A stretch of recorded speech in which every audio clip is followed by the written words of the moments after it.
नमस्कार, newsroom live मध्ये आपलं स्वागत। शालेय पोषण आहारामध्ये कशा पद्धतीने सरकारला गंडा घातला जातोय, राजकारणी, अधिकारी आणि कंत्राटदार व्यापारी कशा पद्धतीने शालेय पोषण आहाराच्या नावाखाली सरकारची लूट करताय याचा एक्सक्लुझिव्ह रिपोर्ट महाराष्ट्र वन आज तुमच्या पुढे मांडणार आहे। एकीकडे राज्यामध्ये शेतकरी उपाशी असताना व्यापारी मात्र याच अन्नधान्याच्या जोरावर तुपाशी कसे आहेत, कसे कमवता आहेत याचा पर्दाफाश केलेला आहे महाराष्ट्र वनने। सरकारी कारभाराचा अनागोंदीचा पर्दाफाश आम्ही करणार आहोत। ही एक एक्सक्लुझिव्ह रिपोर्ट आम्ही तुम्हाला दाखवणार आहोत। तर त्याचबरोबर पंतप्रधान नरेंद्र मोदी यांच्या गुजरातमध्ये सगळ्यात आधी जीएसटी विरोधामध्ये आता आंदोलन सुरू झालेलं आहे, व्यापारी रस्त्यावर उतरलेले आहेत। या सगळ्या बातम्या आपल्याला बघायच्या आहे, पण त्यापूर्वी पाहूया हेडलाईन्स।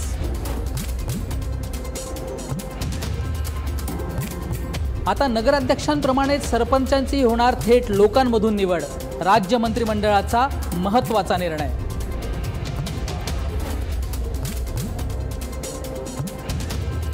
जीएसटी विरोधात गुजरातमधल्या सुरतमध्ये कापड व्यापाऱ्यांचं आंदोलन दडपण्यासाठी पोलिसांचा व्यापाऱ्यांवर लाठीमार।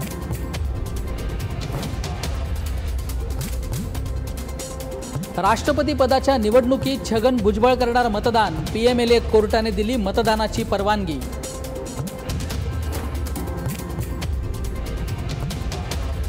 घोडबंदर रोडवर गॅस टँकर उलटून वाहतूक ठप्प, 3 ते 4 तासानंतर वाहतूक सुरळीत होण्याची शक्यता।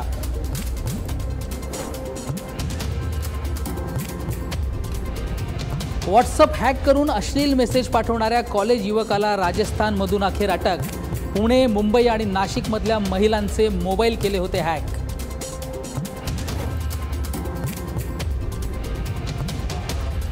पोलिसांच्या कारवाईत हस्तक्षेप करणार नाही, वडील विठ्ठल पाटील यांनी केलेल्या मारहाण प्रकरणी गृहराज्यमंत्री रणजित पाटलांची स्पष्टोक्ती।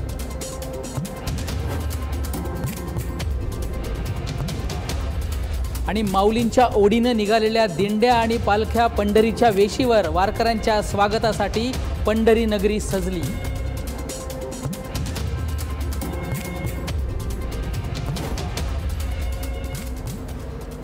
ब्रेकिंग न्यूज आहे एक। शालेय पोषण आहाराच्या नावाखाली राज्यामध्ये कशा पद्धतीने कोट्यवधींचा गंडा घातला जातो याचा एक्सक्लुझिव्ह रिपोर्ट महाराष्ट्र वन आपल्यापुढे सादर करत आहे। पर्दाफाश केलेला आहे सरकारी अनागोंदी कारभाराचा।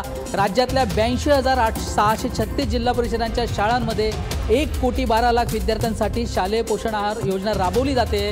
नियमाप्रमाणे शैक्षणिक वर्ष सुरू होण्यापूर्वी पोषण आहाराच्या अन्नधान्याची खरेदी जिल्हा स्तरावर करायची असते। त्यासाठी जानेवारी ते जून दरम्यान शिक्षण संचालकांमार्फत शिक्षण अधिकाऱ्यांकडून त्या स्तरावर निविदा प्रक्रिया पार पाडली जाते। पण यंदा सगळं उलट झालेलं आहे।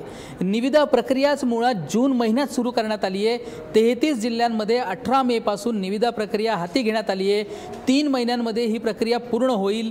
तोपर्यंत जून आणि जुलै या 2 महिन्यांसाठी जुन्या दरानेच अन्नधान्य खरेदी करण्यात आलेलं आहे। यातली सगळ्यात मोठी बाब म्हणजे 2016-17 या वर्षामध्ये जे बाजारभाव होते कडधान्याचे, धान्यांचे, त्याचे दर यंदा निम्म्याने कमी झालेले असताना देखील जुन्याच दराने खरेदी केली गेली आहे 2 महिन्याची, आणि यात जवळपास 90 कोटींचा घोटाळा झाल्याचा आरोप होतोय। सरकारी अधिकारी, कंत्राटदार व्यापारी आणि राजकारणी यांच्या भ्रष्ट युतीतून हा सगळा घोटाळा घडलेला दिसतोय। नेमका हा घोटाळा कसा घडतोय त्यावर एक नजर टाकूया। आपण बघतोय, सगळ्यात पहिलं बघूया, 16 जून 2017ला गेल्या वर्षीच्या कंत्राटाची मुदत संपली। 18 मे 2017 रोजी जुन्या मंजूर निविदा दरांप्रमाणे 2 महिन्यांच्या म्हणजे जून आणि जुलैच्या अन्नधान्य साठा खरेदीचे शिक्षण संचालकांनी आदेश दिले। सध्या बाजार दरांवर नाही तर जुन्या दरांच्या आधारे अन्नधान्याची खरेदी केली गेलेली आहे।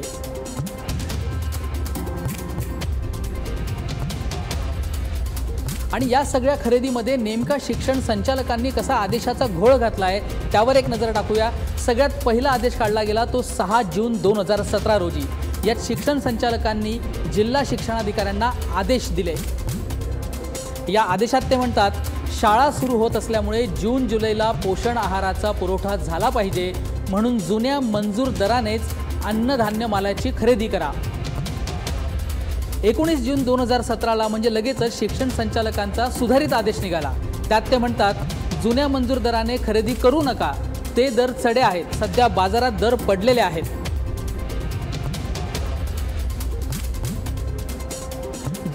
जुन्या दराने जर खरेदी झाली तर शासनाचं मोठं नुकसान होईल असं शिक्षण संचालकांचं म्हणणं होतं. तेव्हा शाळा स्तरावर पैसे पाठवून मालाची खरेदी करायला लावा असा सुधारित आदेश शिक्षण संचालकांनी काढला. पण त्यानंतर लगेचच दुसऱ्या दिवशी आणखी एक आदेश काढण्यात आला. 20 जून 2017 ही तारीख होती आणि या दिवशी आदेशाच्या ऐवजी शिक्षण संचालकांनी जिल्हा शिक्षणाधिकाऱ्यांना एक परिपत्रकच काढलं आणि यात म्हटलं होतं शालेय पोषण आहारात खंड पडू नये म्हणून दिनांक 31 ऑगस्ट 2016च्या लिफ्टिंग कॅलेंडरनुसार व 6 जून 2017च्या पत्रानुसार केलेली कारवाई थांबवण्यात येऊ नये. म्हणजे 6 जूनच्या आदेशाप्रमाणे जुन्या दराने मालाची खरेदी करण्याच्या सूचना दिल्या आहेत, त्यानुसार कार्यवाही करावी, याबाबत आपणास स्वतंत्र आदेश देण्यात येतील असा आणखी एक घोळ घालणारा GR परिपत्रक हे शिक्षण संचालकांनी काढलं. आणि यानंतर सगळ्यात मोठा घोटाळा नेमका काय झाला आता ते आपण बघूया. आदिवासी विकास विभाग जो आहे त्याने यावर्षी 2017-18ची जी खरेदी प्रक्रिया आहे ती बाजारभावानुसार केलेली आहे, तर त्याच वेळेस शालेय पोषण आहाराची खरेदी जी आहे ती जुन्या दरांनुसार केली गेली आहे. त्यामुळे नेमका काय फरक पडलेला आहे त्यावर नजर टाकूया. मूग डाळ जी होती त्या मूग डाळीचा जो बाजारभाव आहे तो 58 रुपये 20 पैसे आहे आणि शालेय पोषण आहार योजनेअंतर्गत सरकारने व्यापाऱ्यांकडून कंत्राटदारांकडून जे धान्य खरेदी केलं आहे ते 108 रुपये किलो दराने खरेदी झालं आहे. मसूर डाळ जी आहे ती आदिवासी विकास विभागाने घेतलेली नाही, कारण 10च जे पदार्थ आहेत धान्य आहेत ते घेण्याची मुदत असते, मर्यादा असते. त्यामुळे पण शालेय पोषण आहारामध्ये मात्र ते 94 रुपये दराने खरेदी केलं गेलं आहे. तर तूर डाळ जी आहे तिचा सध्याचा बाजारभाव 58 रुपये 20 पैसे किलो आहे. तर सध्या शालेय पोषण आहारासाठी कंत्राटदाराकडून हीच तूर डाळ 154 रुपये किलोनं खरेदी केली जाते. हरभरा जो आहे त्याचा बाजारभाव आहे 57 रुपये 50 पैसे, पण तो 67 रुपये किलो दराने खरेदी केला जातो आहे. चवळी आहे 54 रुपये 90 पैसे किलोने सध्या बाजारात विकली जाते, तिचा दर सध्या आहे 65 रुपयाने खरेदी केली जाते. तर मटकी जी आहे ती 43 रुपये भाव आहे, ती सध्या 94 रुपये दराने शालेय पोषण आहारात खरेदी केली जाते.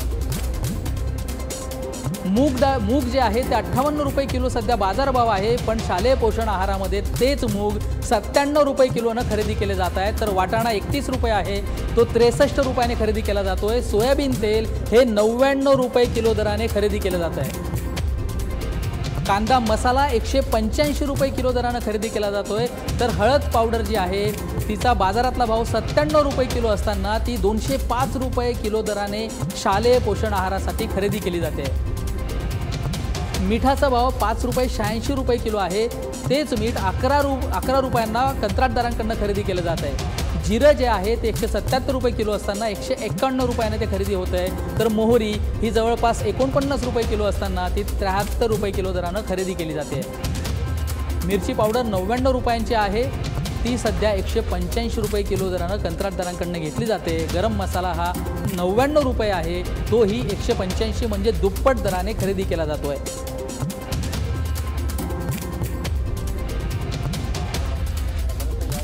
जे फायनल टेंडरिंग आहे हे राज्य स्तरावरून अद्यापपर्यंत आमच्यापर्यंत नाव आलं नाही आहे. ते एक 4-8 दिवसात येण्याची शक्यता आहे. ते आलं की त्या पद्धतीनं या सत्रात त्या पुढील खरेदीची होईल. सध्या आपल्याजवळ जुलै अखेरपर्यंत पुरेल एवढं धान्य माल उपलब्ध आहे.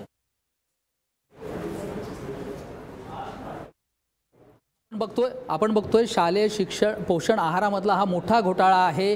ज्या वस्तूंचे दर बाजारामध्ये निम्म्यावर आहेत तेच दर कंत्राटदारांकडून खरेदी करताना दुप्पट तिप्पट झालेले आहेत. हा सगळा घोटाळा आहे. महाराष्ट्राचा एक्सक्लुझिव्ह रिपोर्ट आहे आणि याचबाबत अधिक माहिती देण्यासाठी आपल्यासोबत आहे आपला असोसिएट एडिटर राहुल जाधव. राहुल, नेमकं हे सरकारच्या पातळीवर घडतंय, नेमका काय घोटाळा झालेला आहे? नक्कीच आपण जर बघितलं 3 वेगवेगळे आदेश काढले जातात. तिन्ही वेगळ्या आदेशांचे जो निकष आहेत ते वेगवेगळे दिसत आहेत. ज्यावेळेला शिक्षण संचालक अशा पद्धतीची ऑर्डर काढतात, पहिल्या ऑर्डरमध्ये ते सांगतात की जुन्या दरानेच तुम्ही खरेदी करा कारण की ते आवश्यक आहे. मुळात ही ऑर्डर त्यांनी जानेवारी महिन्यामध्ये काढायला पाहिजे होती, ती जून महिन्यामध्ये काढली गेली. ही सर्वात मोठी चूक आहे. त्याच्यानंतर चूक त्यांच्या निदर्शनास आल्यानंतर ते अजून एक परिपत्रक काढतात आणि सांगतात की जर जुन्या दराने खरेदी केलं तर आत्ताचे दर हे खूप कमी आहेत आणि त्याच्यात सरकारला मोठा नुकसान होईल. हे 18 तारखेचं परिपत्रक आहे आणि लगेच दुसऱ्या दिवशी त्यांनी दुसरं परिपत्रक काढलं आणि त्यांनी सांगितलं नाही, जे 6 तारखेला जे आपण परिपत्रक काढलेलं त्या दरानेच तुम्ही खरेदी करा. म्हणजे हे शिक्षण संचालकांच्या एकट्याच्या आदेशानुसार होऊ शकत नाही. हे मंत्रालयापासून अगदी शेवटच्या व्यापाऱ्यापर्यंत हे सगळी सूत्र जुळलेली आहेत. मंत्रालयातून थेट आदेश गेल्याशिवाय एखादा अधिकारी अशा पद्धतीची ऑर्डर काढू शकत नाही. दुसरी एक गोष्ट सचिन आपण लक्षात घेतली पाहिजे होती की शालेय शिक्षण आहाराबाबत मोठ्या प्रमाणात भ्रष्टाचार होतोय. हा मुद्दा एकनाथ खडसे भाजपचे जे माजी मंत्री आहेत, ज्येष्ठ नेते आहेत, त्यांनी विधानसभेमध्ये उपस्थित केला होता की शालेय शिक्षण पोषण आहारामध्ये मोठ्या प्रमाणात भ्रष्टाचार होतोय आणि याची चौकशी झाली पाहिजे. आणि त्याच वेळी शालेय शिक्षण मंत्री विनोद तावडेंनी विधानसभेमध्ये आश्वासन दिलं होतं की याची SIT मार्फत आपण चौकशी करू. मात्र आतापर्यंत अशी कोणतीही SIT स्थापन केली गेली नाही किंवा कोणत्याही प्रकारची चौकशी केली गेली नाही आणि त्याचाच पार्ट 2 पुढे चालू झाला की काय असं म्हणायला त्याच्यात वाव आहे. त्यामुळेच सरकारचं कुठेतरी कोट्यावधी जवळपास 100 कोटीचं नुकसान सरकारला इथं सोसावं लागतं. एकीकडे आपण म्हणतो सरकारची आर्थिक स्थिती खूप वाईट आहे. शेतकऱ्यांच्या कर्जमाफीबाबत सरकार मागे पुढे पाहत आहे, हमीभाव अजून देऊ शकत नाही आणि अशा वेळेला एका खात्यामध्ये अशा पद्धतीचा भ्रष्टाचार चाललेला आहे, पडद्यापाठीमागून चाललेला आहे. त्यामुळे वाव येतोय की कुठेतरी इथं मोठा भ्रष्टाचार होतोय. त्यामुळे या गोष्टी या मंत्रालयातून आदेश दिल्याशिवाय होऊ शकत नाही हे स्पष्ट आहे आणि सर्वांचे लागेबांधे याच्यात लागलेले आहेत. बरोबर आहे. म्हणजे नेमके लागेबांधे आहेत, हे एक रॅकेट असू शकतं अशी शक्यता आहे. धन्यवाद राहुल या माहितीबद्दल. आणि याचबद्दल प्रतिक्रिया देण्यासाठी आपल्यासोबत आहेत राष्ट्रवादीचे आमदार विक्रम काळे. विक्रम काळे, जुन्या दराने शालेय पोषण आहाराची खरेदी केली जाते, जवळपास तिप्पट दर दिला जातोय बाजार दरापेक्षा. आपली प्रतिक्रिया काय? नाही, शालेय पोषण आहार देण्यासाठी जी काही निविदा काढली जाते मुळातच त्याच्यामध्ये हे जे आता आपण भाव सांगितलेले आहेत ते बाजार भावापेक्षा दुपटीनं आहेत. म्हणजे काही रेट तर तिपटीनं आहेत. म्हणजे चक्रदर्शनीच, म्हणजे चौकशी करण्याची गरजच नाही. अगदी सुरुवातीला त्याच्यामध्ये फार मोठा आपल्याला स्कॅन्डल ज्याला आपण म्हणू, घोटाळा म्हणू, तो त्या ठिकाणी दिसतोय आणि त्याच्यामुळं तातडीनं ही जी काही निविदा प्रक्रिया ती थांबवली पाहिजे आणि जरी कोणाला ऑर्डर याच्यामध्ये दिली असेल तर ती सुद्धा रद्द केली पाहिजे. कारण ह्याच्यामध्ये कोट्यावधी रुपये शासनाचे त्या ठिकाणी वाया जाणार आहेत. एकीकडे शासन शेतकऱ्यांना कर्ज देण्यासाठी पैसे नाही म्हणतंय, म्हणून शालेय शिक्षणामध्ये शाळांचं जे अनुदान आहे ते सुद्धा थांबवू अशा प्रकारचे आदेश काल वित्त विभागानं त्या ठिकाणी काढलेले आहेत. एकीकडे पैसे नाही म्हणून असे आदेश काढते आणि दुसरीकडे मात्र या ठिकाणी पैशांचा नाहकपणे चुराडा होतोय. हे अत्यंत विरोधाभास शासन त्या ठिकाणी करतंय. त्याच्यामुळे याची संपूर्णपणाने चौकशी झाली पाहिजे आणि ज्याचा उल्लेख आता माझ्या पूर्वीच्या वक्त्यांनी केला की जे पहिलं त्यांनी विधानसभेमध्ये आश्वासन दिलं होतं की आम्ही SIT नेमू, त्याचंही काय झालं याबाबतच्या दोन्ही प्रश्नाची उत्तरं मला वाटतं माननीय शिक्षण मंत्री महोदयांनी त्या ठिकाणी दिली पाहिजेत आणि जनतेला जे आम्ही पारदर्शक सरकार म्हणतोय त्याबद्दल सुद्धा हे टेंडर रद्द करून आम्ही पारदर्शक आहोत का नाही हे सुद्धा त्यांनी दाखवून द्यावं अशा प्रकारची विनंती मराठवाड्याचा शिक्षक आमदार म्हणून माझी त्या ठिकाणी सरकारवर आहे. धन्यवाद विक्रम काळे आपण दिलेल्या प्रतिक्रियेबद्दल. आपण बघतो आता विरोधकांनी देखील शिक्षण मंत्र्यांना जाब विचारलेला आहे. याची चौकशी होणार का? आपण विधानसभेत दिलेलं आश्वासन आहे ते पाळणार का असा सवाल आता विरोधकांनी विचारलेला आहे. नेमका अमरावतीमधल्याच आदिवासी विकास विभागाने ज्या दराने बाजारभावाने खरेदी केली आहे त्याच अमरावतीमधल्या शालेय शिक्षण विभागाने मात्र याच पदार्थांची याच वस्तूंची खरेदी ही जवळपास तिपटीच्या दराने केलेली आहे. आणि नेमका या सगळ्याचा आढावा घेतला आहे आमचे नागपूरचे ब्युरो चीफ गजानन उमाटेने. शाळेमध्ये विद्यार्थ्यांची हजेरी वाढावी, पटसंख्या वाढावी, त्यासोबतच विद्यार्थ्यांना पोषक आहार मिळावा म्हणून शालेय पोषण आहार योजना आणण्यात आली. परंतु यावर्षी शालेय पोषण आहारासाठी जे 15 वेगवेगळ्या प्रकारचं साहित्य लागतं त्या खरेदी करण्यात घोळ झाल्याचा प्रबळ पुरावा महाराष्ट्र वनच्या हाती आहे आणि तशी सूत्रांची माहितीसुद्धा आहे. एकूणच जून जुलैसाठी जे धान्य असो, डाळ असो किंवा हळद, तिखट, मीठ हे सगळं खरेदी करण्यात आलं ते जुन्याच टेंडरनी खरेदी करण्यात आलं, जुन्याच दरांनी खरेदी करण्यात आलं. त्यामुळे शासनाला तब्बल 90 कोटींचा फटका बसला. शासनाची 90 कोटींची लूट झाली ही माहिती महाराष्ट्र वनकडे आहे. त्या संदर्भातले कागदपत्र सुद्धा महाराष्ट्र वनकडे आहे आणि एकूणच वेगवेगळ्या भागात अशा प्रकारे जुन्याच टेंडरनुसार म्हणजे मागच्या वर्षीचे दर होते त्याच दरानुसार ही खरेदी करण्यात आली. त्यात तूर डाळ असो, तिखट, बाकी इतर जे साहित्य आहे ते आणि त्यामध्ये आता जे दर कमी झाले, कारण की तूर डाळीचा दर गेल्या वर्षी 158 रुपये किलो होता, तो यावर्षी 58 रुपये किलोवर आला. गेल्या वर्षी 154 रुपये किलो होता, जवळपास 100 रुपयाचा फरक आहे. त्यामुळे या सगळ्या प्रकारात जवळपास 90 कोटी रुपयांचं सरकारचं नुकसान झालेलं आहे. त्यामुळे या सगळ्या प्रकारात आता कारवाई होणार का, हा एक मोठा प्रश्न आहे. कारण की अशा प्रकारची खरेदी बऱ्याच जिल्ह्यांमध्ये सुरू झालेली आहे आणि ती खरेदी जुन्याच टेंडरनुसार खरेदी झालेली आहे आणि यात सरकारची 90 कोटी रुपयांची जवळपास लूट झाल्याची सूत्रांची माहिती आहे. नागपूरहून व्हिडिओ जर्नलिस्ट सौरभ भोलेसह गजानन माटे, महाराष्ट्र वन. आणि पुण्यामध्येच या सगळ्या प्रकरणाचे काय पडसाद उमटले याबद्दल अधिक माहिती देते आमची रिपोर्टर अश्विनी सातवडोके. राज्यातल्या जिल्हा परिषदेच्या शाळांमध्ये शिकणाऱ्या विद्यार्थ्यांना शालेय पोषण आहार योजनेअंतर्गत पोषण आहार जो आहे तो दिला जातो आणि या योजनेअंतर्गत ज्या काही वस्तूंची खरेदी करायची असते त्यासाठीची टेंडर प्रक्रिया जी ती जानेवारी ते जून या महिन्यामध्ये राबवली जाते. मात्र या शैक्षणिक वर्षामध्ये ही टेंडर प्रक्रिया राबवली गेली नसल्याचं समोर आलेलं आहे आणि त्यामुळेच टेंडर प्रक्रिया पूर्ण झालेली नसल्यानं जुन्या भावानं जी खरेदी आहे ती खरेदी केली गेली आहे. आत्ता तुरडाळींचे भाव जे आहेत ते 58 रुपये आहेत. त्याचबरोबर मुगडाळीचे भाव सुद्धा खाली उतरलेले आहेत. असं असताना सुद्धा 154 रुपये किलो या दरानं तुरडाळ आणि इतर डाळींचे जे भाव आहेत की जे जुने भाव होते त्या भावानं ही खरेदी करण्यात आलेली आहे. राज्यामध्ये जिल्हा परिषदेच्या साधारण 82,000हून अधिक शाळा आहेत आणि या शाळांमध्ये 1,12,00,000 विद्यार्थी जे आहेत ते शिक्षण घेतात. 1,12,00,000 विद्यार्थ्यांना दररोज या योजनेअंतर्गत पोषण आहार जो आहे तो दिला जातो. पण त्यासाठी लागणारं जे साहित्य असेल त्यामध्ये तुरडाळ, मूग डाळ, त्याचबरोबर हळद, मिरची, मीठ या सगळ्यांच्या खरेदी जी आहे ती चढ्या भावानं म्हणजेच जुने जे भाव होते त्या भावानं करण्यात येते. टेंडर प्रक्रिया राबवण्यात आलेली नाही.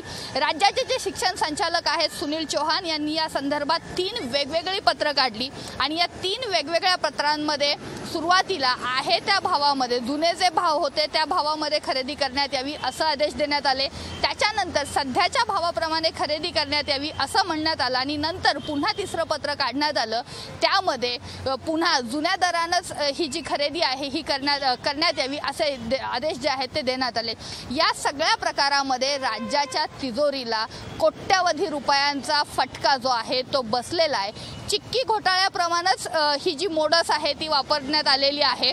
पुण्यातनं हे सगळं सूत्र जी आहेत ती हल्लेली आहेत. पण ही सूत्र किंवा ही ऑर्डर पुण्यातनं जरी निघाली असली तरी मंत्रालयामधनं कोणीतरी या पाठीमागं असल्याशिवाय ही ऑर्डर निघू शकत नाही असंही बोललं जात आहे. या सगळ्या प्रकरणामध्ये सुनील चौहान यांच्याशी संपर्क साधण्याचा प्रयत्न केला मात्र ते भेटू शकले नाहीत. एका बैठकीसाठी ते दिल्लीला गेल्याचं सांगण्यात आलेलं आहे. त्यामुळं या कार्यालयातनं या सगळ्या प्रकाराबाबत बोलायला कुणीही पुढे येत नाहीये. पुण्याहून व्हिडिओ जर्नलिस्ट धनंजय भगतसह अश्विनी सातवडोके, महाराष्ट्र वन. आपण बघतोय अगदी चिक्की घोटाळ्याचं जे मॉडेल होतं तेच या प्रकरणामध्ये वापरलं गेल्याचा आरोप होतोय. कोट्यवधींचा घोटाळा झाल्याचंही बोललं जात आहे, संशय येतोय आणि आता यावरूनच विरोधकांनी सरकारला घेरण्याची तयारी सुरू केली आहे.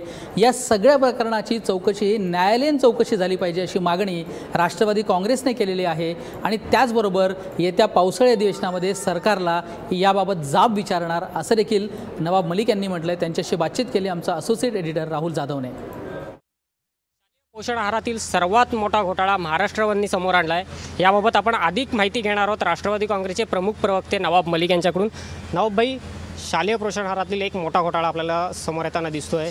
जी शालेय पोषण आहाराची जी प्रक्रिया असते ती जानेवारी महिन्यात सुरू करायला पाहिजे होती, ती केलेली दिसत नाही.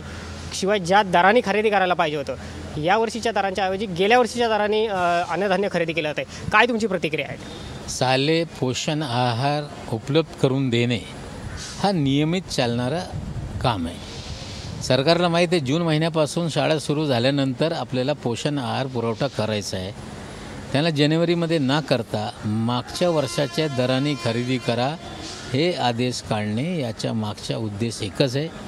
मागच्या वर्षी जे दर होते त्यापेक्षा आज दर अर्धे झालेले, म्हणजे कुठेतरी मोठा भ्रष्टाचार या खरेदी प्रकरणामध्ये झालेला आहे, करायचा आहे आणि कुठेतरी या मंत्र्यांचा याच्यात हात आहे. आमची मागणी आहे की तात्काळ हा सगळे प्रोसेस रद्द करून इमिडिएट टेंडर काढले पाहिजे आणि या प्रकरणाची चौकशी केली पाहिजे. याच्यात मोठा भ्रष्टाचार झालेला आहे.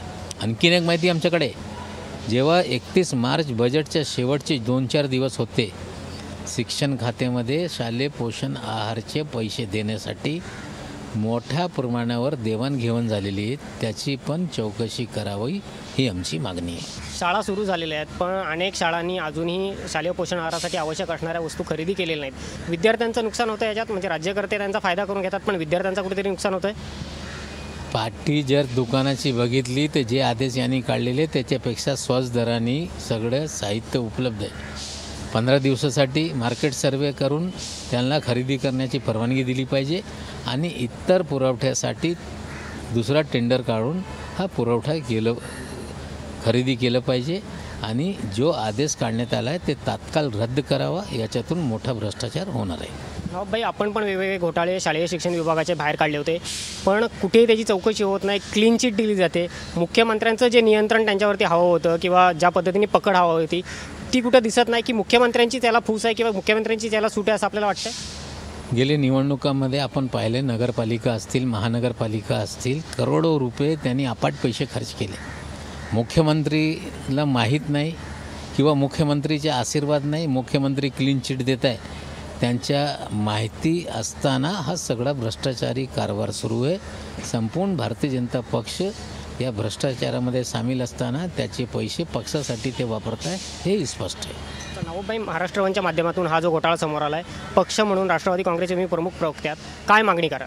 नाही, एक तरी हा सगळी प्रक्रिया बंद केली पाहिजे, तात्काळ टेंडर काढलं पाहिजे आणि ज्या प्रकारे हा सगळे आदेश काढण्यात आले त्याची तात्काळ न्यायालयीन चौकशी सरकारने लावावी ही आमची मागणी. निश्चित रूपाने अधिवेशन 27 तारखेपासून सुरू होणार आहे, त्या अधिवेशनामध्ये हा प्रश्न आम्ही सरकारला विचारू. धन्यवाद नवाबभाई. हे होते नवाबभाई. त्यांनी सांगितलं की पावसाळी अधिवेशन सुरू होतं आहे, हा प्रश्न आम्ही लावून धरू, पण तुर्तास ही जी प्रक्रिया सुरू केली आहे ती कुठेतरी थांबवावी, नव्याने टेंडर काढावेत आणि या संपूर्ण प्रकरणाची न्यायालयीन चौकशी करावी. व्हिडिओ जर्नलिस्ट विनोदसह राहुल जाधव, महाराष्ट्र वन, मुंबई. आपण बघतो आता विरोधकांनी देखील याची चौकशीची मागणी केलेली आहे.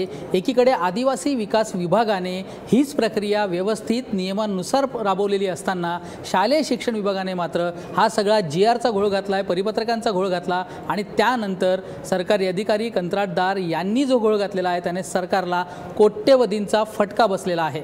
यानंतरची बातमी आहे GSTची. पंतप्रधान नरेंद्र मोदी यांच्या गुजरातमधूनच आता GST विरोधामध्ये तीव्र आंदोलन सुरू झालेलं आहे. आज सुरतमध्ये कापड व्यापारी GST विरोधामध्ये रस्त्यावर उतरले आणि हे आंदोलन चिघळल्यानंतर इथे पोलिसांनी या व्यापाऱ्यांवर अमानुष लाठीमार केलेला आहे. या लोकांनी रस्त्यावर उतरून आंदोलन केलं, त्यानंतर रस्त्यावर ठिय्या आंदोलन सुरू केल्यानंतर पोलिसांनी या व्यापाऱ्यांना हटवण्यासाठी लाठीचार्ज केला. तरीही व्यापाऱ्यांचं हे आंदोलन आणखी तीव्र झालं. व्यापाऱ्यांनी जोरदार घोषणाबाजी देखील केली. आपण बघतोय पंतप्रधान नरेंद्र मोदी यांच्या गुजरातमध्ये आता GST विरोधामध्ये तीव्र आंदोलन सुरू झालं आहे. कापड व्यापारी हे आता रस्त्यावर उतरलेले आहे. 2च दिवसापूर्वी जेव्हा GST लागू झाला तेव्हा मुंबईतल्या कापड व्यापाऱ्यांनी देखील या GSTला विरोध केला होता. यामुळे व्यापाऱ्यांवर अन्याय होतोय, GSTमुळे व्यापाऱ्यांचं मोठं नुकसान होणार आहे अशी भीती या व्यापाऱ्यांनी व्यक्त केली होती आणि आता हेच कापड व्यापाऱ्यांचं आंदोलन गुजरातमधनं प्रत्यक्षपणे सुरू झालेलं आहे.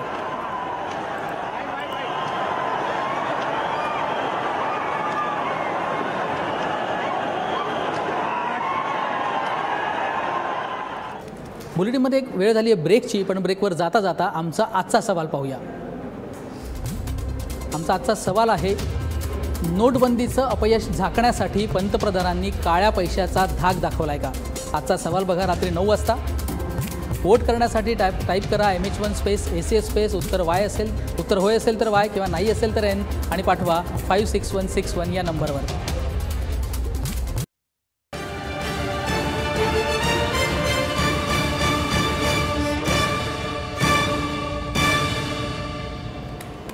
ब्रेकनंतर आपलं स्वागत. ठाण्यातल्या घोडबंदर रोडवर गॅसचा टँकर उलटल्याने इथल्या घोडबंदर रोडची वाहतूक पूर्णपणे ठप्प झालेली आहे. मुंबई आग्रा हायवे आणि मुंबई अहमदाबाद हायवे यांना जोडणारा हा रस्ता सध्या ठप्प आहे. काजूपाडा इथे गॅसचा टँकर उलटला आहे आणि त्यामुळे इथली वाहतूक ठप्प झाली आहे. वाहतूक सुरळीत होण्यासाठी आणखी किमान 3 ते 4 तास लागण्याची शक्यता आहे. तोपर्यंत या रस्त्यावरची वाहतूक ही ठाणे वसई भिवंडी मार्गे वळवण्यात आली आहे।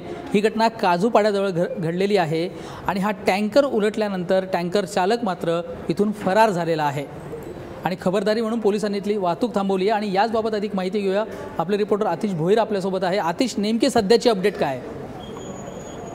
सचिन सर, 4 तास झालेले आहेत ट्रान्सपोर्ट काजूपाडा येथे ही दुपारची घटना आहे। आजूबाजूची जे दोन्ही साईडला जे 500 मीटरपर्यंत रस्ता हा पूर्ण बंद करण्यात आलेला आहे। त्यामुळे जे ठाण्याकडनं जी येणारी जी वाहतूक आहे ती पूर्ण वळवण्यात आलेली आहे आणि भिवंडी मार्गे वसई मार्गे अशी करण्यात आलेली जी मेळा भाईंदरची जी वाहतूक होते ती पुन्हा वळून पुन्हा ती वसई मार्गे भिवंडी अशा ठिकाणी ही वळवण्यात आलेली आहे। त्यामुळे हा पूर्ण रस्ता हा बंद आहे। त्यामुळे ही मोठ्या प्रमाणात वाहतूक कोंडी झालेली आहे। म्हणजे जे बोरिवलीकडे ठाण्याला जे यायचे जे आहे ते रस्ता पूर्ण बंद झाल्यामुळे पुन्हा ही वाहतूक ही वळवण्यात आलेली आहे। आणि आता घटनास्थळी हे LPG जो टँकरमध्ये जे एक्सपर्ट जे आहे ते आता घटनास्थळी दाखल झालेले आहेत, कारण की जो टँकर आहे तो पलटी झाल्यामुळे जे पूर्ण गॅस आहे तो पुन्हा रिकामी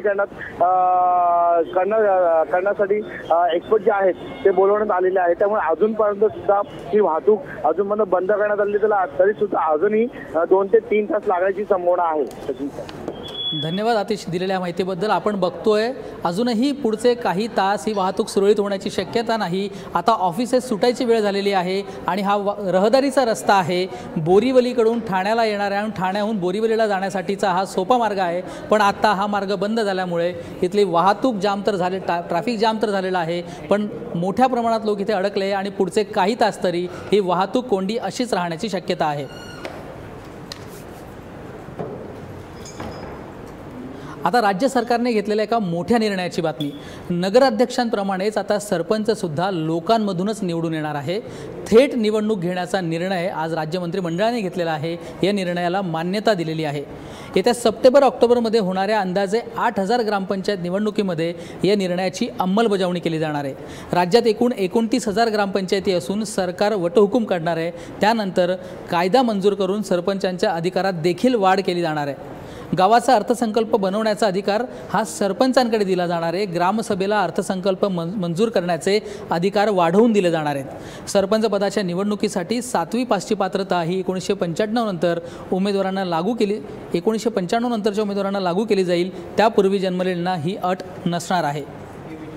आणि याचबाबत ग्रामविकास मंत्री पंकजा मुंडे यांच्याशी बातचीत केली आमचा असोसिएट एडिटर राहुल जाधवने। नगराध्यक्षाप्रमाणे आता सरपंचांची ही थेट जनतेतून निवड होणार आहे। अतिशय महत्त्वपूर्ण निर्णय आज राज्य मंत्रिमंडळाच्या बैठकीत घेण्यात आला। ग्रामविकास मंत्री पंकजाताई मुंडे आपल्याबरोबर आहेत, आपण त्यांच्याशी याबाबत चर्चा करूया।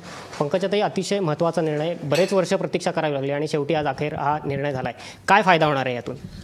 मला गेले 1-1.5 वर्ष आम्ही याच्यावर अभ्यासगट स्थापन केला। आम्ही वेगवेगळ्या राज्यांमध्ये जिथे जिथे प्रयोग यशस्वी झाले आहेत त्यांचाही अभ्यास केला आणि आपल्या राज्यामध्ये आता फेब्रुवारीपर्यंत किमान 8,500 सरपंचांच्या निवडणुका आहेत आणि त्याच्यासाठी सरपंच हा थेट लोकांनी निवडावा अशा प्रकारचा निर्णय आम्ही आज मंत्रिमंडळामध्ये घेतला आहे। थोडासा अभ्यास करण्यामध्ये आम्ही जास्त वेळ घालवला आणि हा निर्णय यशस्वी व्हावा या हेतूने तो अभ्यासगट स्थापन केला। आज तो निर्णय झालेला आहे। सरकारची नक्की भूमिका काय होती? कारण की नगराध्यक्षांच्या अशा निवडणुका होत होत्या, सरपंचांची थेट जनतेतून निवड हवी, या पाठीमागे तुमची भूमिका काय होती? आपण ग्रामीण विकासाला खूप प्राधान्य देत आहोत। केंद्र शासन राज्य शासन दोन्ही ग्रामीण विकासाला प्राधान्य देत आहे। 15,000 कोटी 2019 पर्यंत ग्रामपंचायतला थेट मिळणार आहेत आणि हे खर्च करण्यासाठी सरपंच ची भूमिका फार महत्त्वाची असते। ग्रामपंचायतची भूमिका ग्रामसभेची फार महत्त्वाची असते आणि त्याच्यामध्ये लोकांच्या माध्यमातून निवडून आलेला सरपंच हा लोकांनी निवडून दिलेला सरपंच जर असेल, साहजिक आहे तो जनतेच्या मनातला म्हणजे विश्वासातला पात्र असेल आणि तो योग्य काम करू शकेल। सरपंचाचे अधिकार आहेत त्याच्यापेक्षा थोडे जास्त सशक्त आम्ही सरपंचांना करू, त्याचबरोबर ग्रामसभेलाही त्याला इक्वली महत्त्व देऊ। शिक्षणाचा आपण एकीकडे शिक्षणाचा अधिकार राईट टू एज्युकेशनवर बोलतो आणि दुसरीकडे आपण आपल्या लोकप्रतिनिधींना शिक्षणाची अट घालत नाही। हे दोन्ही गोष्टी एकमेकांना कुठेतरी विपरीत आहेत। आज मला वाटतं की जसं तिसऱ्या अपत्याचा विषय आहे. स्थानिक स्वराज्य संस्थाला तो लागू आहे, आमदार खासदारांना लागू नाही आहे. तिसऱ्या अपत्याचा जसा निर्णय आहे की 2 अपत्य असतील आणि तिसरं अपत्य जर असेल तर त्याला निवडणूक लढता येत नाही स्थानिक स्वराज्य संस्थेची, तसा हा शिक्षणाचा निर्णयसुद्धा अतिशय आवश्यक आहे आत्ताच्या काळामध्ये. एवढा निधी ग्रामपंचायतला जातो आणि सरपंच जर अशिक्षित असेल, निरक्षर असेल तर साहजिक आहे त्याचा गैरफायदा कोणी घेऊ शकेल. अंमलबजावणी कधी येईल? येत्या अधिवेशनात याबाबतचं विधेयक मांडलं जाईल का? ही निर्णयाची अंमलबजावणी तात्काळ सुरू करण्यात येईल, कारण आम्हाला निवडणुका तोंडावर आहेत. त्यामुळे निर्णयाची अंमलबजावणी आम्ही तात्काळ आता सुरू करणं आवश्यक आहे. आम्हाला वेळ घालवता येणार नाही त्याच्यामध्ये. धन्यवाद पंकजाताई. पंकजाताईंनी सांगितलं की तात्काळ या निर्णयाची अंमलबजावणी केली जाईल आणि महाराष्ट्रातील जनता हा निर्णयाचं स्वागत करेल आणि तो स्वीकारेल.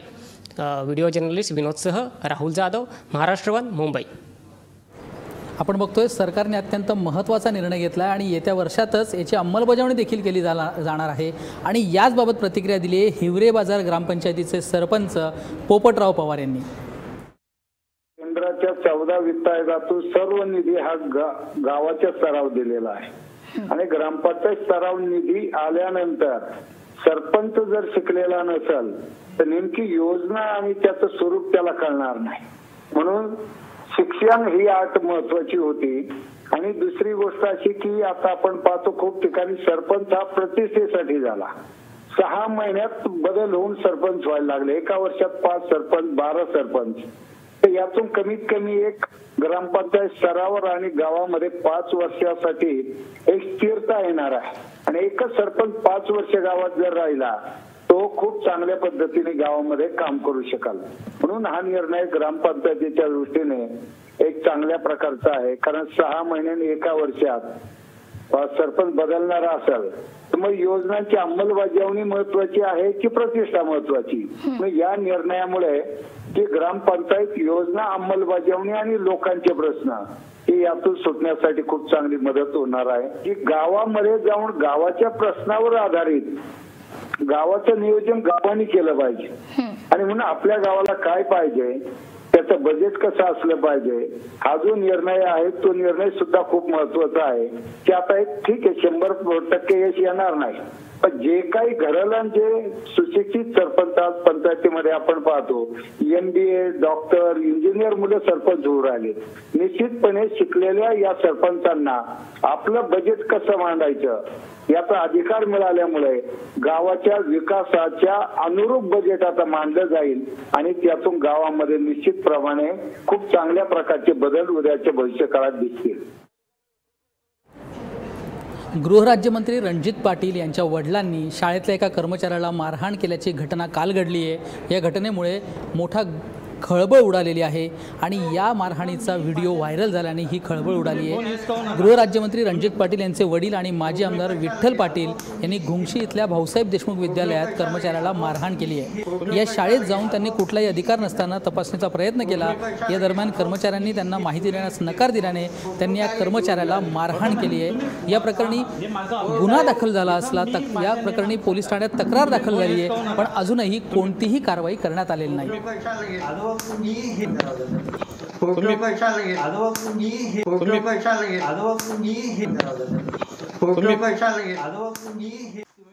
श्री विठ्ठलराव नारायणराव पाटील हे आले आणि एक बळजबरी गुंडगिरीची भाषा वापरत ते आमच्या महाविद्यालयाच्या ऑफिसमध्ये आले. ऑफिसमध्ये घुसले आणि स्वतः श्री विठ्ठलराव नारायणराव पाटील यांनी राठोड साहेबांना आमची अलमारी उघडण्याचं सांगितले. अलमारी बळजबरीने उघडून त्यांनी आमचे जे दस्तऐवज होते ते दस्तऐवज फेकफाक केले. महत्त्वाचे डॉक्युमेंट्स त्यामध्ये होते. त्या दिवशी शिक्षण विभागाचे राठोड साहेब तिथे येतो म्हणून मला त्यांनी सांगितलं, परंतु त्यांनी VN पाटील आणि त्यांच्यासोबत अनेक लोकांना तिथे घेऊन गेलेत. माझ्या कॉलेजमध्ये शनिवारी 10-11च्या दरम्यान कॉलेजच्या प्राचार्याला आणि माझ्या कॉलेजच्या शिपायाला मारहाण केली, शिवीगाळ केली. आपण बघतोय गृहराज्यमंत्र्यांच्या वडिलांविरुद्धच आता या मारहाण प्रकरणी पोलिसात तक्रार दाखल झाली, पण कारवाई झालेली नाही आहे. तर दुसरीकडे पोलिसांनी आपली कारवाई करावी, त्यात कोणताही हस्तक्षेप केला जाणार नाही असं स्पष्टीकरण गृहराज्यमंत्री रणजित पाटील यांनी दिलेलं आहे. दरम्यान आपण हा व्हिडिओ बघतोय. जेव्हा आपण मारहाण करतोय याचा सगळा व्हिडिओ कॅमेऱ्यात कैद होतोय हे VN पाटील यांच्या लक्षात आलं, तेव्हा त्यांनी तातडीने तिथून काढता पाय घेतला. या सगळ्या प्रकारांची खळबळ उडाली. हा व्हिडिओ व्हायरल झाल्यानंतर मात्र अखेर रणजित पाटील यांनी पोलिसांच्या कारवाईत हस्तक्षेप करणार नाही असं स्पष्टीकरण दिलंय. तुम्हाला अधिकार कुणी दिला इथं ऑफिसमध्ये येऊन आमच्या कर्मचाऱ्याला मारण्याचा? मारलं तुम्ही? तुम्हाला अधिकार कुणी दिला इथं येऊन? तुम्ही म्हणजे सत्ता आहे म्हणून सर्व काही करू शकता का? आमच्या ऑफिसमध्ये येऊन तुम्ही आमचे साहेब आहे का? काय कलेक्टर आहे का? कोणी मंत्री आहे तुम्ही? ऑफिसमध्ये येऊन कर्मचाऱ्याला तुम्ही मारून राहिले, हे तर खूपच झालं. बंद नाही करा माझा परिसर. या प्रकरणाच्या बद्दलचं पोलिसात तक्रार झालेली आहे. त्यांचे जुनेही वाद आहेत आणि ह्या तक्रारीवरून पोलीस चौकशी करते. जे चौकशीत पुढे येईल त्याच्यातून कारवाई होईल. कायदा आणि न्याय सगळ्यांसाठी सारखा असतो. ह्याच्यामध्ये कोण कोणाचं वडील आणि काय ह्यापेक्षा जो प्रकार झाला त्याची चौकशी करून जे काय सत्य बाहेर त्याच्यातून कारवाई होईल. झोपडपट्टी पुनर्वसन प्राधिकरणाचे मुख्य कार्यकारी अधिकारी विश्वास पाटील सध्या अडचणीत सापडलेले आहेत. त्यांनी निवृत्तीच्या 5 दिवस आधी जवळपास 450 फाईल्स क्लिअर केल्याचं प्रकरण त्यांच्या अंगलट येण्याची शक्यता आहे. वर्षाला साधारण 1200 फायलींचा निपटारा करणाऱ्या कार्यालयातून फक्त 5 दिवसात 450 फायली निकालात काढल्याने सगळ्यांच्याच भुवया उंचावल्यात. विश्वास पाटील 30 जूनला निवृत्त झाले. त्यापूर्वी त्यांनी 450 फायलींचा निपटारा करताना संबंधित विकासकांना अटी साक्षेप इरादापत्र देण्याचा आदेशही दिला होता. त्यामुळे या सर्व निर्णयांची चौकशी होणार असल्याची शक्यता आहे.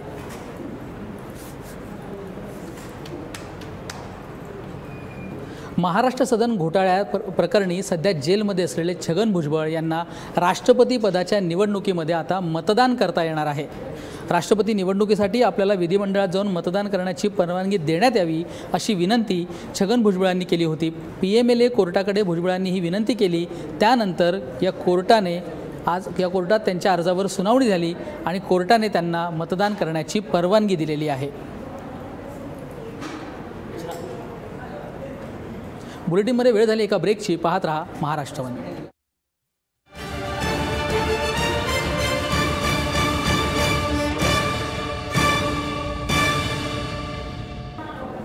ब्रेकनंतर आपलं स्वागत. नाशिकमधल्या व्हॉट्सअप हॅकिंग प्रकरणी पोलिसांनी अखेर एका आरोपीला राजस्थानमधून अटक केलेली आहे.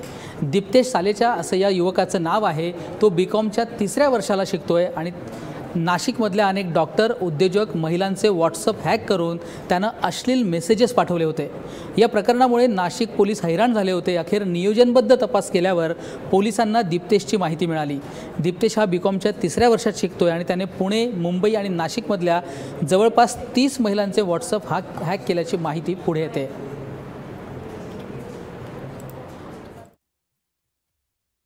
ते आरोपी राजस्थान स्टेटमध्ये बारमेर एरिया आहे, तिथून आम्ही त्याला काल अटक केलेलं आहे आणि तो आता आमचे कस्टडीमध्ये इथे आहे.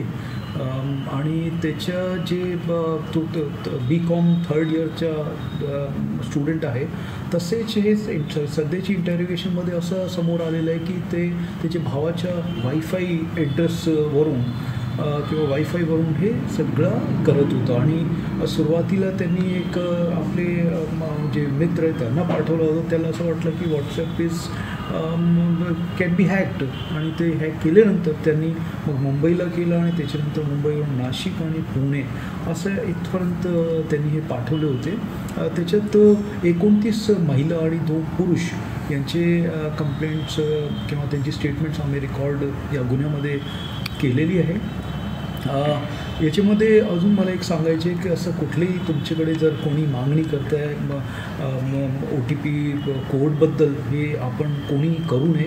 आणि कोणाकडून जर आला आपले जे मित्रांकडून किंवा फॅमिली मेंबर्सकडून, तर ते रिस्पॉन्ड करू नये. तसेच ते व्हेरीफाय करा की त्यांनी पाठवलेले आहेत का. आणि जनरली असं होत नाही की त्याला OTP नंबर तुम्हाला कशासाठी पाहिजे. तसेच काही लिंक वगैरे अननोन लिंक्स आले तेही तुम्ही क्लिक करू नये, कारण त्याच्यामुळेही अशी एक प्रॉब्लेम होऊ शकतो आहे. आपण बघतोय व्हॉट्सअप देखील हॅक केलं जाऊ शकतं. हा धक्कादायक प्रकार या सगळ्या प्रकरणातनं उघड झालेला आहे आणि याचबाबत अधिक माहिती देण्यासाठी आपल्यासोबत आहे आमचा नाशिकचा रिपोर्टर उमेश आवणकर. उमेश, दीप्तेशला अटक झालेली आहे, पण हा दीप्तेश नेमका कुठला आहे आणि त्याच्यासोबत आणखी कोणी होतं? आणखी काही लोकांनी मिळून एकत्र केले की हा एकटा हा सगळा प्रकार करत होता?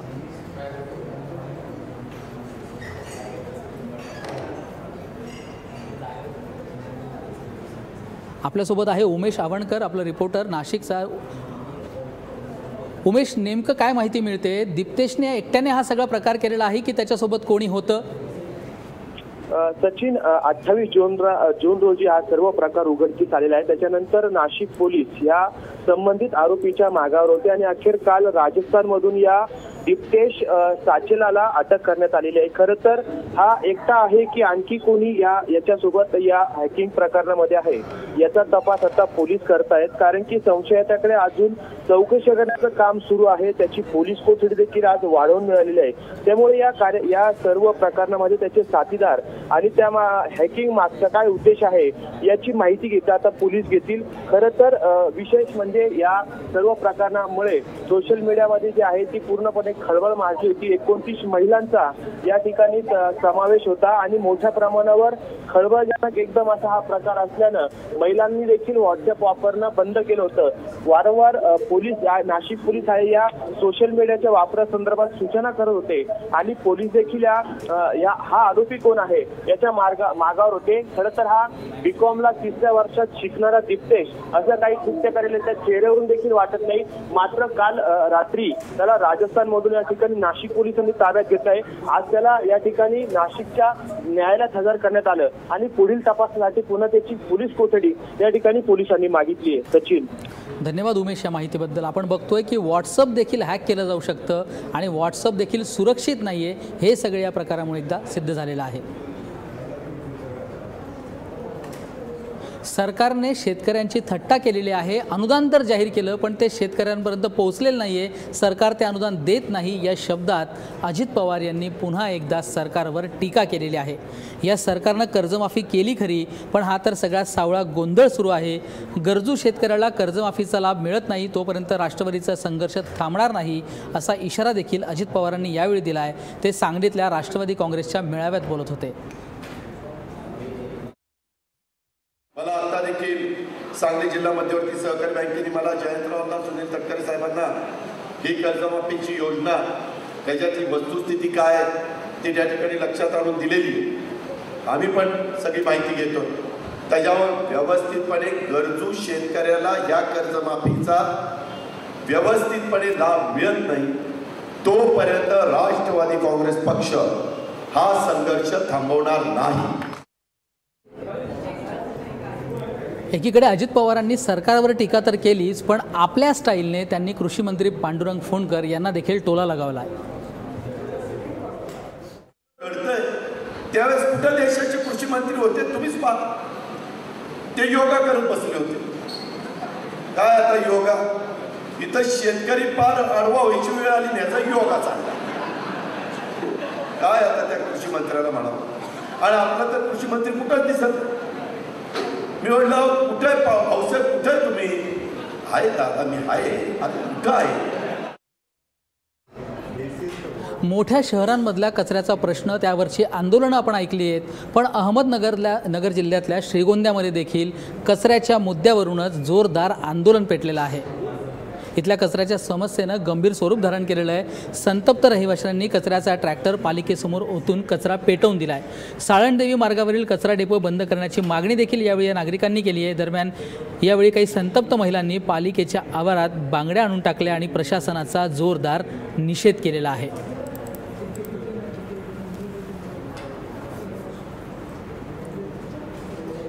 हाजी अलीच्या परिसरामध्ये असलेली अतिक्रमणं 2 आठवड्यात हटवा असे आदेश आता सुप्रीम कोर्टानं दिलेले आहेत. गेल्या सुनावणीवेळी हाजी अली दर्ग्याचं सौंदर्यीकरण व्हायला हवं असं मुंबई महापालिकेने म्हटलं होतं. पालिकेने सौंदर्यीकरणाच्या योजनेला मंजुरी द्यावी किंवा मग स्वतःची योजना तयार करावी असं सुप्रीम कोर्टाने म्हटलं आहे. आता 2 आठवड्यात अतिक्रमण हटवण्याचे आदेशच कोर्टाने दिलेले आहेत.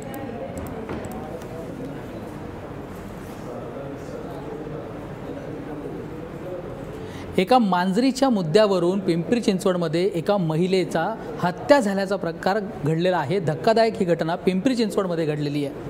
नंदकुमार साळवे यांच्या घरात जेवण सुरू असताना रंगपिसे यांची मांजर त्यांच्या घरात घुसली आणि तिने जेवणाच्या ताटात तोंड घातलं। त्यामुळे संतप्त झालेल्या भारत साळवे कुटुंबियांनी मांजरीला बाहेर फेकलं। त्यानंतर मांजरीला का फेकलं याचा जाब प्रभा रंगपिसे यांनी साळवे कुटुंबियांना विचारला आणि त्यांचं भांडण इतकं विकोपाला गेलं की साळवे कुटुंबियांनी प्रभा यांना जोरदार मारहाण केली, त्यांना लाथाबुक्क्यांनी मारहाण केली आणि या मारहाणीमध्येच प्रभा यांचा मृत्यू झाला आहे। या प्रकरणी पोलिसांनी अमोल बालगुडे, गणेश पाटील, आकाश मोंडे, राजू साळवे यांना अटक केली आहे। शेजाऱ्यांची मांजर त्या ठिकाणी गेली आणि त्या मांजरीने त्या मटणात तोंड घातलं आणि ते मटण खाल्लं। यावरून त्या ठिकाणी जी भांडण झाली ते भांडणामध्ये सौ प्रभा मोहन रणपिसे या आपल्या मुलीच्या किंवा जावयाच्या घरी राजू पंडित साळवे यांच्या घरामध्ये ते भांडणं सोडवण्यासाठी गेले असता त्या भांडणामध्ये सौ प्रभा मोहन रणपिसे यांच्या बरोबर हातापाई झाल्यामुळे किंवा त्यांच्या डोक्यात काठी मारल्यामुळे त्यांचा या प्रकरणात मृत्यू झालेला आहे आणि या प्रकरणी 4 आरोपितांवर 302 प्रमाणे गुन्हा दाखल करून त्यांना हिंजवडी पोलिसांनी ताब्यात घेतलेला आहे। बुलेटिनमध्ये वेळ झाली एका ब्रेकची। पाहत रहा महाराष्ट्रवाणी।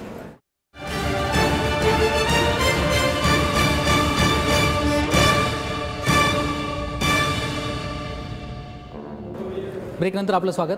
महाराष्ट्र चेंबर ऑफ कॉमर्सच्या अध्यक्षपदी नाशिकमधल्या संतोष मंडलेचा यांची निवड झालेली आहे आणि याच निमित्त नाशिकमध्ये त्यांचा काल नागरी सत्कार केला गेलेला आहे।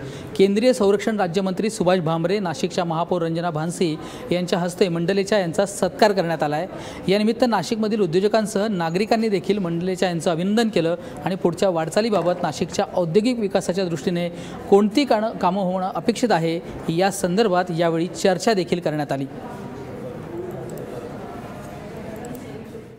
चेंबर ही जी संस्था आहे आमची ही 90 वर्ष जुनी संस्था आहे। ज्या संस्थेला इतका मोठा वारसा आहे, शेठ वालचंद हिराचंद गरवारे, किर्लोस्कर सारखे, ह्या संस्थेनं आत्तापर्यंत महाराष्ट्रामध्ये व्यापार, उद्योग आणि कृषी क्षेत्रात भरपूर असं भरीव काम केलं आहे आणि इतकी मोठी जबाबदारी आमच्या सभासदांनं, आमच्याशी संलग्न असलेल्या सर्व संस्थांनी माझ्यावरती दिलेली आहे।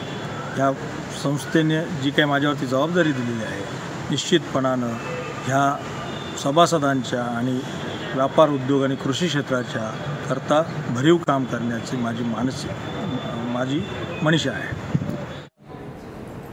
आषाढी वारीसाठी निघालेल्या वारकऱ्यांची आता प्रतीक्षा काही तासातच संपणार आहे। पाहूया त्याबाबतच्याच बातम्या।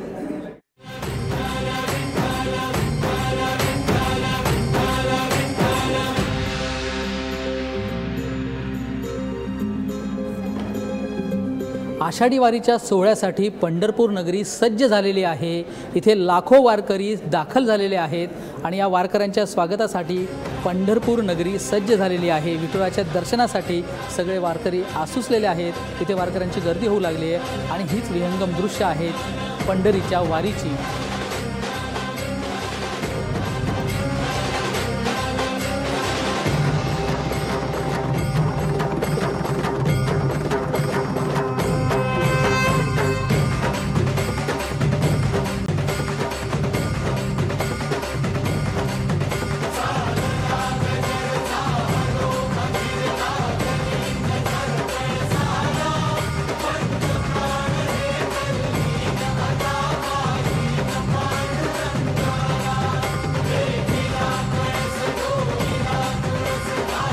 ही विठ्ठल पंढरपूर नगरीमधली ही दृश्य आहे। तिथे वारकरी लाखोच्या संख्येने दाखल झालेले आहेत।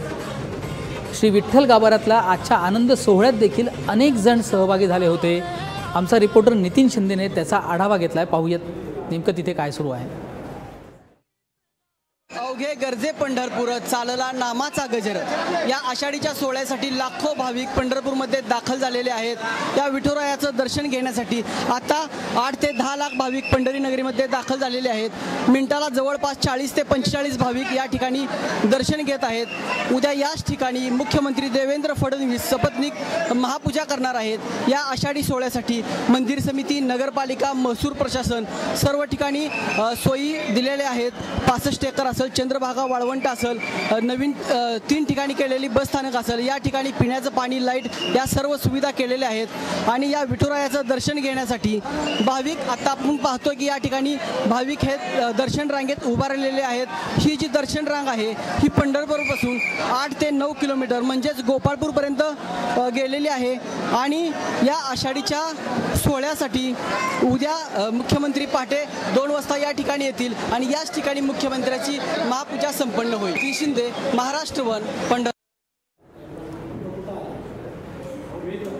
आपण बघतोय आषाढी एकादशी उद्या आहे आणि आषाढी एकादशीच्या आदल्या दिवशी राज्यभरातल्या वेगवेगळ्या शाळांमध्ये विद्यार्थ्यांनी दिंड्या काढलेल्या आहेत।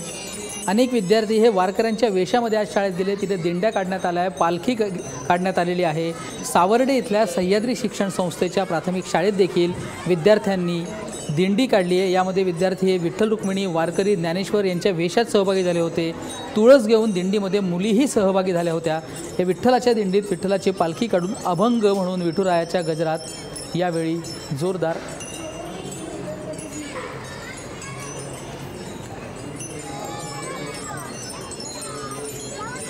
ही दृश्य आपण बघतो ही धुळे शहरातली आहे। धुळे शहरामध्ये देखील विठ्ठल रुक्मिणी आणि महान संत परंपरेतील संत महात्मे अवतरल्याचं चित्र पाहायला मिळालं। कमलाबाई कन्याशाळेच्या विद्यार्थ्यांना संस्कृतीची ओळख व्हावी आणि साधू संतांच्या चरित्राचा परिचय व्हावा यासाठी शाळेनं ही अनोखी वारी काढली होती। यावेळी मुलांनी विठुनामाचा गजर केला। वातावरण अगदी विठ्ठलमय झाल्याची अनुभूती यावेळी येत होती। ही दृश्य धुळ्यातली आहेत, पण आज राज्यभरामधल्या बऱ्याचशा शाळांमध्ये अशा पद्धतीने विद्यार्थ्यांच्या दिंड्या काढण्यात आल्या होत्या।